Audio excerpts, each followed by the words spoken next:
مجھے اگلے دن ایک بندہ یہاں ملنے آیا, مجھے کہنے لگا جی وہ اتنے پڑھے پڑھے لکھے لوگ ہیں اور وہ بھی یہ عقیدہ رکھتے ہیں, ان کی دنیاوی تعلیم ہے. میں نے کہا وہ پڑھے لکھے جاہل ہیں. کہتا ہے کس طرح؟ میں نے کہا دنیا میں امریکہ کے بعد سب سے زیادہ پی ایچ ڈی کس ملک میں ہے؟ انڈیا میں. اور وہ بتوں کے آگے جھکتے ہیں, پڑھے لکھے جاہل ہیں. اگر انڈیا کے پی ایچ ڈی بتوں کے آگے جھک سکتے ہیں تو آپ کے ایم اے پاس اور بی اے پاس لوگ اگر یہ کچھ عقیدہ رکھتے ہیں کہ قبروں میں ہم دیکھ لیتے ہیں تو کوئی اتنی معجوب بات نہیں ہے. وہ بھی پڑھے لکھے جاہل, وہ بھی پڑھے لکھے جاہل. ٹھیک ہے نا. ان کے ساتھ شیطنت والا معاملہ اگر کوئی سمجھتا ہے کہ اس کے ساتھ ہو رہا ہے نا, جب اسے قبر کے اندر کچھ نظر آ رہا ہو وہ پڑھ دیا کرے لا حول ولا قوت الا باللہ, انشاءاللہ سب کچھ غائب ہو جائے گا. مجھے ایک ڈاکٹر صاحب ملے, میں تندور پہ روٹیاں لینے کے لیے گیا ہوا تھا. آئے جی اشک بار آنکھوں سے, علی صاحب کچھ نہ پوچھو اس دفعہ کیا ہوا. میں کہا جی کیا ہوا؟ وہ ہر سال عمرے پہ پیسے جوڑ کے نا رمضان شریف میں عمرے پہ جاتے ہیں. کہتے ہیں میں روزہ شریف پہ حاضر ہوا, جالی شریف کے سامنے سلام عرض کر رہا تھا, سرکار باہر تشریف لے آئے. خواب میں نہیں سر, بیداری میں. بڑی کرم نوازی ہوئی ہے. اچھا اب وہ جو کچھ کہہ رہا ہے وہ ہوا بالکل اس طرح ہی ہوا ہوگا, میں نہیں کہتا وہ جھوٹ بول رہا ہے. یہ جب کسی کے ساتھ اس طرح کا تجربہ ہو, میں اسے صرف ریکویسٹ کروں گا کہ ایک دفعہ لا حول ولا قوت الا باللہ پڑھ لیں, تو آپ کو اس معاملے کی حقیقت کھل جائے گی. لیکن آپ یہ بات کریں وہ آپ کو گستاخ کہہ دیں گے, تو اس کا جواب ان کو پہلے دے دیں, ڈائریکٹ نہ بتائیں ان کو یہ بتائیں کہ جی بخاری اور مسلم میں حدیث ہے کہ اللہ نے مجھے جنت کے خزانوں میں سے ایک خزانہ دیا ہے, لا حول ولا قوت الا باللہ. یہ جنت کا خزانہ ہے. جو نبی الاسلام اپنی امت کو جنت کا گفٹ دے رہے ہوں, اس نبی کے سامنے لا حول ولا قوت الا باللہ پڑھا جائے تو وہ ناراض تو نہیں ہوں گے نا, وہ کہے گا نہیں ہوں گے. تو ان کو کہ آندہ جب کبھی آپ کے سامنے نبی الاسلام اس طرح قبر سے باہر نکل کے آئے نا, تو آپ نے بلند آواز سے پڑھنا ہے لا حول ولا قوت الا باللہ, اور اپنا ایکسپیرینس پھر مجھ سے شیئر کرنا ہے.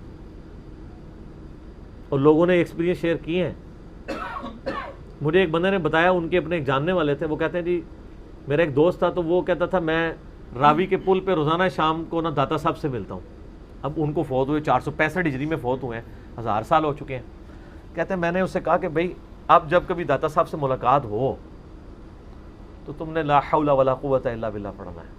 اس نے کہا استغفر اللہ, میں کس طرح پڑھ سکتا ہوں, یہ تو گستاخی ہے, تو شیطان کو دیکھ کے پڑھتے ہیں. تو وہ تو ہم نے فارمولہ بتا دیا نا کہ جنت کا خزانہ شیطان والا چکر نہیں ہے, تو وظیفہ ہے ہمارے, تو صبح شام کے وظائف میں لکھا ہوا ہے. فرض نماز کے بعد اذکار میں آتے ہیں یہ الفاظ مسلم شریف میں, لا حول ولا قوت الا باللہ مخلصین لہ الدین ولو کرہ الکافرون. تو وہ شام کے وقت گیا, جب پھر ڈالی اس نے پڑھا لا حول ولا قوت الا باللہ, تو وہ بزرگ چیخ مار کے غائب ہو گئے. وہ تو غائب ہو گئے, اس نے رونا شروع کر دیا. وہ کہنے لگا بزرگ ناراض ہو گئے تھے. اللہ کا ذکر سن کے کون بھاگتا ہے؟ اگر یہ مجھے کہتے ہیں نا یہ انسانوں میں سے شیطان ہے, میرے سامنے آپ لا حول ولا قوت الا باللہ اسپیکر میں پڑھیں, میں غائب نہیں ہوں گا, تو میں پھر اولیاء اللہ میں سے ہوا نا. ظاہر ہے مجھے برا بھی نہیں ہوگا, میرے ماتھے پہ بل بھی نہیں آئے گا. آپ پڑھیں اعوذ باللہ من الشیطان الرجیم, مجھے بڑی خوشی ہوگی. لیکن آپ کے بزرگ کے سامنے پڑھے وہ ناراض ہو جاتا ہے. تو اس کا کیا مطلب ہے؟ اس کی رشتہ داری کس کے ساتھ ہے؟ یا تو وہ خود اس کا اعلی کار بنا ہوا ہے. یعنی اس میں ہم داتا صاحب کو کچھ نہیں کہہ رہے, ان کا کوئی لینا دینا نہیں ہے, ان کی طرف منسوب ہے. مولا علی علیہ السلام کے ساتھ ایسے عجیب و غریب واقعات لوگوں نے منسوخ کیے. ہمارے محلے میں ایک بھائی, اب تو بڑا ماشاءاللہ ان کا, پہلے وہ کام بھی کرتے تھے, پھر کام شام چھوڑ کے تعویذ دھاگوں میں پڑ گئے, تو وہ اس کی کمائی آپ کو پتہ ہے بہت زیادہ ہے, تو سب کو کام چھوڑ چھاڑ کے بیٹھ گئے. تو مجھے آگے کہتے ہیں کہ جی آپ کی باتیں تو بڑی علمی ہیں, لیکن میرے تو ذاتی ایکسپیرینس ہوئے ہیں, میں کیسے انکار کروں, میری تو روزانہ فلاں بزرگ سے ملاقات ہوتی ہے. میں نے کہا جی آپ اگر اتنے اعتماد والے ہیں نا, تو اب وہ بزرگ ہیں تو آپ نے لا حول ولا قوت الا باللہ پڑھنا ہے. کہتا ہے استغفر اللہ, میں کبھی نہیں پڑھوں گا. اب وہ کبھی نہیں پڑھے گا, وہ کبھی غائب نہیں ہوں گے, اور اگر وہ پڑھے گا اور وہ غائب ہو جائیں گے تو مجھ سے ناراض ہو جائے گا. ٹھیک ہے, تو آپ دیکھیں کیسی مور لگ جاتی ہے بندے کے اوپر. تو یہ جو لوگ کہتے ہیں نا ہم قبروں کو دیکھتے ہیں اور ہمیں کچھ نظر آتا ہے, اس وقت اللہ کی طرف توجہ کر کے ایک دفعہ لا حول ولا قوت الا باللہ پڑھے تو ان کی پوری شیطنت کھل جائے گی. اگر پھر بھی نہیں کھلتی نا, تو قبر تو اندر ہے نا.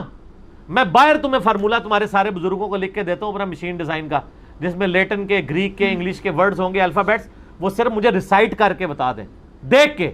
سمجھنا تو دور کی بات ہے, سمجھنا تو ان میں سے اکثر لوگوں کو قرآن کا ترجمہ نہیں آتا ہوتا. انہوں نے کیا کرنا ہے, اور میں اسے کہتا ہوں ان کے صبح و شام کے اذکار اور فرض نماز کے بعد کے اذکار یہ مجھے سنائیں. 17 اذکار فرض نماز کے بعد کے اور تقریباً 22 صبح و شام کے نبی اسلام کی دعائیں ہیں بخاری اور مسلم میں, جو میں زبانی ان کو ترجمے سمیت ہمارے اسٹوڈنٹ سنا دیں گے. ان کے کسی خلیفہ مجھے سنا دے, وہ اس سے بڑا چیلنج ہے, بغیر اٹکے ہوئے دیکھ کے پڑھ کے سنا دے صحیح عربی لنگوسٹک میں. تو یہ لوگ دعوے کرتے ہیں ہم جو ہے نبی اسلام کے قدموں تک پہنچے ہوئے ہیں, یہ سب کچھ سب کہانیاں کروا رہے ہیں, ان کہانیوں کے اوپر ان کے معاملات چل رہے ہیں, اور چہروں کے ساتھ دھوکے نہ کھایا کریں. طارق جمیل صاحب کتنا خوبصورت چہرہ ہے, لیکن کبھی بریلویوں کو وہ خوبصورت نظر نہیں آتا. جنید جمشید کتنا خوبصورت تھا, آخری وقت تک اس کو مارتے ہیں, وہ کہتا ہے نہیں لعنت پڑی ہوئی ہے شکل کے اوپر. الیاس قادری صاحب کے بارے میں آپ بریلویوں سے پوچھے کہیں گے نورانی چہرہ ہے, دیوبندیوں سے پوچھے کہیں گے جی شکل سے شیطان نظر آ رہا ہے, نعوذ باللہ. یعنی میں نہیں کہتا ہوں ان کو, ہو سکتا ہے سارے صحیح ایک دوسرے کے بارے میں کہہ رہے ہوں, یہ بھی ہو سکتا ہے, لیکن مطلب ہم ان کا معاملہ انہی کے اوپر چھوڑتے ہیں. تو ایک کے روحانی شکل, ایک کی خوبصورت شکل, دوسرے کو شیطانی شکل نظر آتی ہے. میں آپ کو ایک پریکٹیکل مثال دیتا ہوں. ڈاکٹر ذاکر نائک کے ساتھ جس کا ڈیبیٹ ہوتی رہی ہے, سری روی شنکر, ڈاکٹر ذاکر نائک سے کم از کم 1000 گنا زیادہ خوبصورت ہے. وہ زلفیں رکھی ہوئی ہیں, پوری داڑھی ہے اس کی, چٹا چہرہ ہے, کیا اس کی اسمائل ہے. ڈاکٹر ذاکر نائک تو اس کے پاس کو بھی نہیں ہے. اگر میرا یقین نہیں ہے تو آپ اس کو کسی وہ مقابلہ حسن میں لے جا کے کسی سے فیصلہ کروا لیں. آپ نہیں ماننا چاہتے الگ بات ہے, اہل حدیث نہیں مانیں گے, باقی تو ویسے ہی کہیں گے بالکل ٹھیک کہہ رہا ہے, کیونکہ وہ ڈاکٹر ذاکر نائک سے محبت نہیں کرتے. لیکن کیا شکلوں کے اوپر فیصلے ہونے ہیں؟ آپ کے فیصلے شکلوں پہ ہوتے ہیں. صحیح مسلم میں حدیث ہے, اللہ تمہاری شکلوں اور مال کو نہیں دیکھتا, دلوں اور اعمال کو دیکھتا ہے. حضرت بلال حبشی کتنے خوبصورت ہوں گے, حبشی تو حبشی ہی ہوتا ہے نا, ہونٹ تو اس کے موٹے ہی ہوتے ہیں نا, رنگ تو اس کا کالا ہی ہوتا ہے نا. ان کی خوبصورتی ان کی شکل نہیں تھی, ان کی قربانیاں تھی. آج حضرت ابوبکر صدیق, حضرت عمر, حضرت عثمان, حضرت علی کی کوئی پکچر ہے ہمارے سامنے کہ جس کا تصور لا کے ہمارے دل میں ان کے لیے محبت کے جذبات آتے ہیں, یا وہ قربانیوں کی داستان ہے؟ اور میں آپ کو آج ایک بڑی کریٹیکل بات بتاؤں, صحابہ کرام میں کوئی بھی گورا چیٹا نہیں تھا. باہر کے لوگ ضرور گورے چٹے تھے. عربی جو پیور عربک ہیں وہ تو بدو بادیہ نشین جو لوگ تھے عرب کے رہنے والے ریگستانوں کے, ان کے رنگ سانولے ہماری طرح ہی ہوتے ہیں. ابھی بھی آپ چلے جائیں, یہ آپ کو آج کل کے جو عربی نظر آ رہے ہیں یہ تو فارمی عربی ہیں. فارمی اس لیے کہ یہ مطلب رہتے ہی اسی کے اندر ہیں. ان کو آپ باہر دھوپ میں نکالیں نا اس ریگستان کے اندر, تو ایک مہینے بعد ان کی روحانیت آپ کو ان کی شکلوں کی نظر آ جائے گی. عربیوں کے تو یہ کلر ہی نہیں ہے. وہاں پہ بھی آپ عربی دیکھیں تو آپ کو نظر آئیں گے بالکل جس طرح ہمارے سندھ اور بلوچستان کے پتلے پتلے کالے سے سانولے کلر کے لوگ جنوبی پنجاب کے نظر آتے ہیں نا, ان شکلوں کے عربی وہاں پہ بھی. نبی الاسلام کے بارے میں کسی حدیث میں آیا کہ آپ کا رنگ گورا تھا, کیا کہتے ہیں, سرخی مائل گندمی. تو آپ علیہ السلام بھی تو گورے نہیں تھے, تو آپ نے تو گورے کو خوبصورتی کی علامت بنایا ہوا ہے. ٹھیک ہے, اس طرح نہیں ہوتا. اللہ تمہاری شکلوں اور مال کو نہیں دیکھتا, دلوں اور اعمال کو دیکھتا. اللہ کے نزدیک ان چیزوں کی کوئی اہمیت نہیں ہے, نہ ان چیزوں سے کوئی فیصلے ہونے والے. فیصلے ہونے اعمال کے اوپر. ٹھیک ہے, کتنے کتنے صحابہ کرام ہیں, آپ ان کی زندگی اٹھا کے دیکھیں, پوری زندگی ان کی اس طریقے سے گزری ہیں. حضرت طلحہ کا ہاتھ شل ہو گیا تھا غزوہ احد میں, پوری زندگی وہ ٹنڈا ہی رہے ہیں. ٹھیک ہے, لیکن ہمارے لاکھوں ہاتھ والے ان پہ قربان, نبی کے دفاع میں ان کے ہاتھ ٹوٹے ہوئے. ٹھیک ہے, صحیح بخاری میں آتا ہے غزوہ بدر کے موقع پر حضرت زبیر رضی اللہ تعالیٰ نے نبی اسلام کا دفاع کیا, اور غزوہ احد پہ ان کے کندھے کے دونوں شانوں کے درمیان اتنا بڑا زخم تھا کہ عبداللہ بن زبیر اور حضرت عروہ ابن زبیر کہتے ہیں ہم جب چھوٹے چھوٹے تھے تو ہم پورا ہاتھ داخل کر کے اس زخم سے کھیلا کرتے تھے. پوری زندگی کے لیے گوشت ریموو ہو گیا تھا نا. ابھی آپ دیکھیں نا, کوئی اگر کوئی بہت بڑا پھوڑا آپ ریموو کروائیں نا تو وہ گڑا ہمیشہ کے لیے پڑ جاتا ہے, گوشت دوبارہ ریکور نہیں کرتا, صرف کھال ریکور کرتی ہے. جن کے پورے لوتھڑے اتر گئے ہوئے تھے تو وہ اسی وقت ہی اس کو کھال کو جوڑ دیتے تھے, وہ پورے سوراخ ہوتے تھے. ان لوگوں کے ساتھ یہ معاملات ہیں. خود نبی علیہ السلام بھی اپنی زندگی کے آخری 7 سال آپ نے کس حال میں گزارے ہیں کہ آپ کے سامنے کے 4 دانت نہیں تھے. غزوہ احد میں شہید ہو گئے تھے, یہ دانت تو آپ کے نہیں تھے. آپ لوگ شکلوں کو لے کے بیٹھے ہوئے یار. اللہ تو قربانیاں دیکھتا ہے یار, ہم جو ہے شکلوں سے دھوکہ کھا رہے ہوتے ہیں.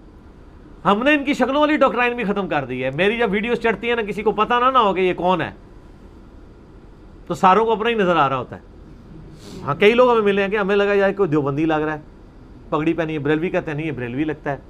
اہل حدیث تو خیر پہلے کئی اہل حدیث ملے کہتے ہیں ہم نے تو ویڈیو کلک ہی نہیں کی کہ یار یہ تو کوئی بریلوی دیوبندی لگ رہا ہے, کیونکہ ننگے سر نہیں ہے, سرخ رومال نہیں ہے.